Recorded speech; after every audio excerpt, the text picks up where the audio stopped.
Hey guys, welcome to this video series on the B&G Revit Suite. The Revit Suite is basically just a collection of tools that I've developed for Revit and that I'll add to as time goes on. It's just easier to package all these little bits and pieces and tools into a unified add-in and then link to all of the individual plugins from a ribbon tab. So I'm going to show you how to install that today so you can run any plugins that I make that will appear on that suite. So what we're going to do, we're going to go to the VDC drive. We're going to go to Initiatives, Software Scripts and Plugins, Revit, B&G Revit Suite.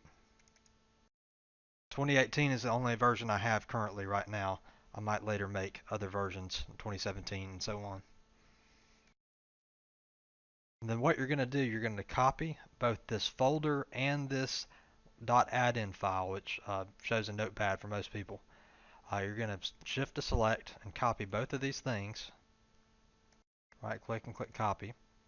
And then you're going to go to C, and then there's a hidden folder called program data. If you don't have hidden files and folders turned on, you need to do that first. That's done through the folder options in the control panel. Or you can just type in the file path directly and it'll take you straight there. So that's C, program data, Autodesk, and scroll down to Revit, add-ins, 2018. And then you're going to right click and click paste in this folder. I've already got it installed, so I'm not going to paste. And that's it. That installs the add-in suite for Revit.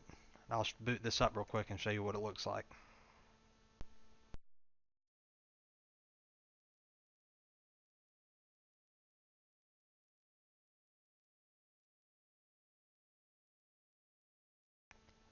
Now when it loads, you'll see the B&G suite here at the top, and it's on Ribbon tab.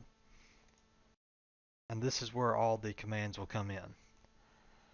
In the future there'll be more. Right now I only have 2 as of the date of this video, but this is where I'll be adding all of them. In the next video we'll go over the different commands that you have on this ribbon tab.